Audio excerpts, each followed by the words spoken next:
Bienvenue au pays des 1000 collines, au Rwanda. Entre sa nature luxuriante, ses innombrables parcs nationaux et son tourisme d'un autre genre, nous vous invitons au voyage.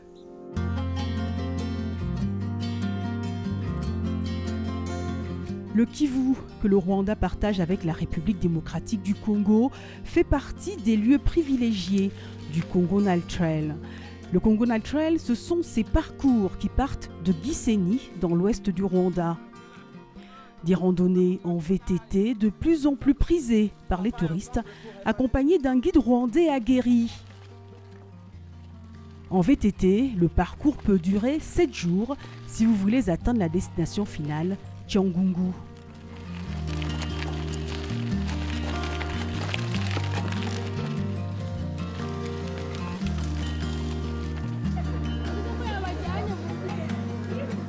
Oh bah là c'est fabuleux, on le voit à la caméra, c'est indescriptible, c'est tout en relief, c'est tout en verdure, c'est tout il y a toutes sortes de circonvolutions, il y a toutes sortes de végétations différentes. On aura quasiment envie de s'arrêter pour goûter, enfin c'est phénoménal quoi.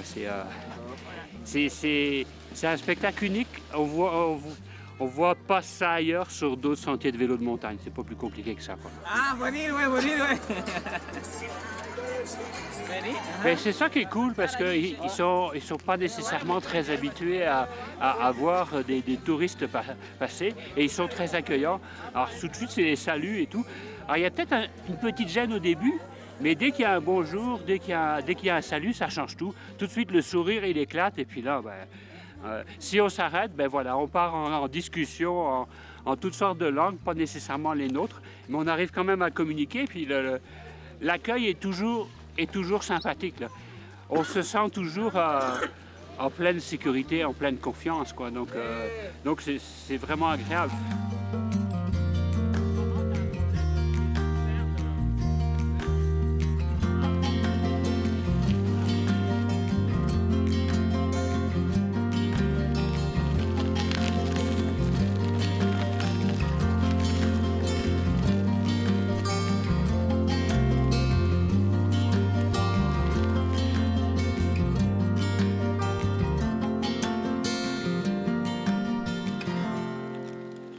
C'est une activité bien sûr touristique, mais c'est aussi sportif parce que on monte les collines, on descend, le vélo est un moyen de transport, est un moyen de sport et qui n'impacte pas négativement l'environnement. Le vélo ne pollue rien. Nous allons retrouver nos randonneurs un peu plus tard sur leur parcours. Mais avant, arrêtons-nous dans le calme, la quiétude, le rêve éveillé, où nous entraîne le pays des 1000 collines.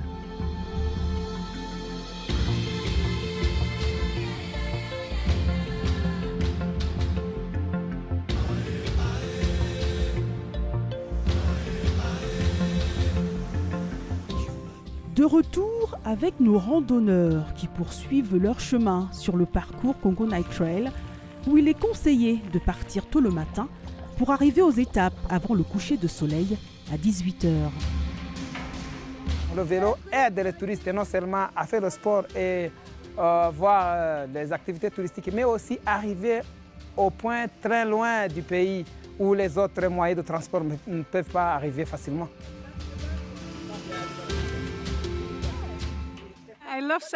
J'adore faire du vélo et je voulais en faire ici aussi. En fait, c'était son idée. Donc on s'est dit que ce serait vraiment bien de découvrir les paysages en faisant du sport. Quel que soit l'endroit où je vais en vacances, je veux faire quelque chose d'actif. Et on a lu quelque part que c'était un des plus beaux chemins du monde. Donc on s'est dit que si on y va, on doit le faire. Et c'est une expérience incroyable de visiter et de rencontrer les gens, de voir comment ils vivent. C'est autre chose que de visiter dans un autobus.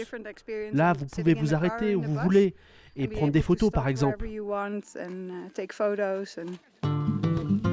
À vélo, l'on dit qu'il faut prévoir une vitesse moyenne entre 8 et 13 km/h.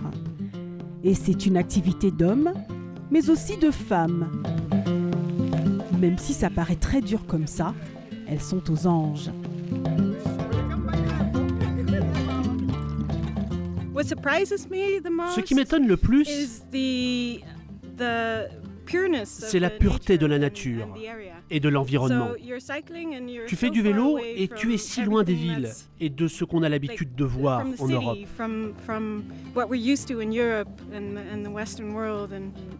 Je pense qu'on a envie de voir les gens ici comme eux ont envie de nous voir. C'est une expérience nouvelle pour nous, mais sans doute aussi pour les gens que nous croisons. Congo Nile Trail, c'est un parcours de randonnée en VTT sur les bords du Kivu, donc frontalier à la RDC. Un parcours où les touristes en ressortent toujours enrichis par les extraordinaires rencontres vécues sur le chemin.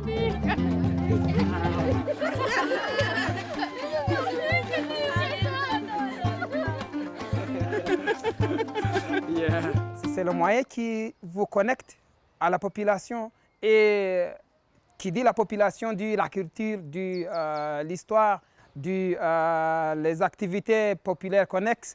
Alors, c'est le sport bien sûr, mais c'est aussi le moyen d'arriver aux communautés qui vous racontent de l'histoire, qui vous racontent de leur vie quotidienne, qui vous fait participer aux activités quotidiennes, qui vous montrent la vie dans la communauté. Et dans cette randonnée, un des lieux magiques traversés, c'est cet endroit, le parc à Kagera.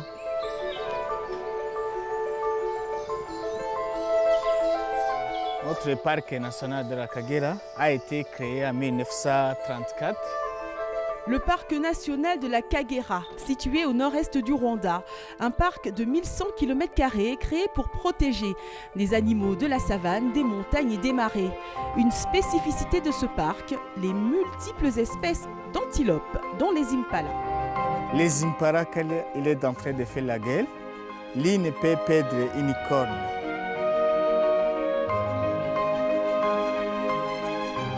Celui qui a échoué va aller dans le groupe des mâles. De nombreuses espèces différentes cohabitent ainsi dans ce lieu, dont des girafes qui ont été introduites petit à petit dans le parc. Ils sont venus en 1985. Ils étaient au nombre de 6. Maintenant, nous avons 120, au-delà de 120 girafes. Et comme pour rappeler qu'il n'est pas qu'un simple gardien, Emmanuel connaît tous ses pensionnaires par cœur. Chaque zèbre avait son propre dessin de couleurs. C'est comme les empreintes digitales.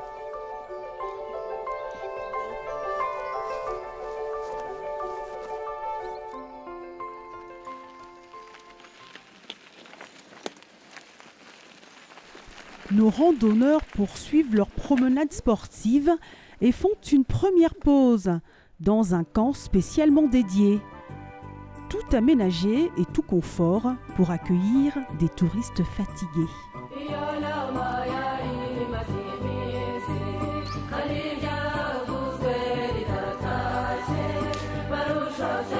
Nos activités étaient basées sur les parcs, mais aujourd'hui notre politique courante c'est de diversifier les activités touristiques et aller au-delà des parcs et faire des autres activités qui peuvent bénéficier directement les communautés, comme nous le disions, le vélo. Il y a aussi le tourisme culturel, il y a aussi le tourisme des glottes, il y a aussi le tourisme connexe aux activités des communautés en dehors du parc. C'est du café. Arabica. On l'appelle Arabica. Arabica coffee, yeah. D'abord, il faut retirer la peau. Et quand tu goûtes, on sent le sucre. Oh, c'est bon. C'est très sucré. Yeah, very sweet. Yeah.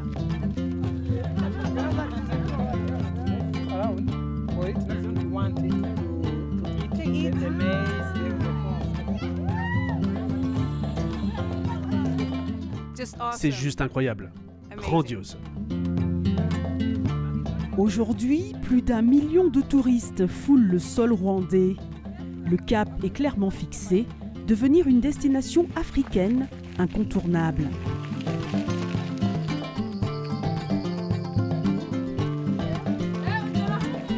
Hello.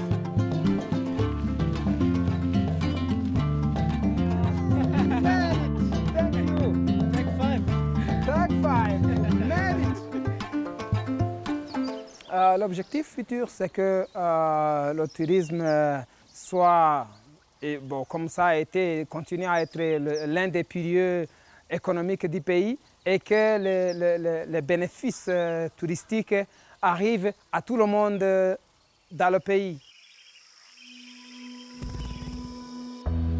Longtemps marginal, le tourisme au Rwanda est donc aujourd'hui en pleine expansion.